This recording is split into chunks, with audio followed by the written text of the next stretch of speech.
সালাতে দোয়া কবুল হয়। সালাতে দোয়া কবুলের 3 জায়গা। একটা হচ্ছে তাকবীরে তাহরিমার পরে আমরা সানা পড়ি না, আমরা তো একটা পড়ি। আল্লাহর হাবিব সুন্নাহ এবং নফল নামাজে আরো পড়তেন সানা, ওই দোয়া কবুল হয়। 2 নম্বর জায়গা সালাতে সেজদায় পড়ে দোয়া করলে কবুল হয়। আকরাবু মা ইয়াকুনুল আবদু মির রাব্বিহি ওয়া হুয়া সাজিদ ফাকসিরু ফিহি দুআ। বান্দা যখন সেজদায় লুটিয়ে পড়ে, বান্দা আল্লাহর সবচেয়ে কাছে চলে যায়। তা কিন্তু বিশ্বনবী বলে, সেজদাটা তোমার রবের কুদরতি পায়ের উপরে পড়েছে। সেজদায় পড়ে দোয়া করেন। সালাম ফিরানোর আগে বিশ্বনবী দোয়া করতেন, লা ইউসাল্লিমান্না আহাদুকুম হাত্তা ইয়াতাআওয়াযা মিন আরবা'a।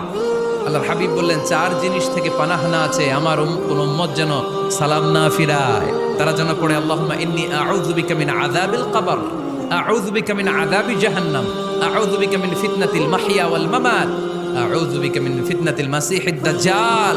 আল্লাহ কবরের আযাব থেকে বাঁচাও, আল্লাহ জাহান্নামের আগুন থেকে বাঁচাও, আল্লাহ জীবন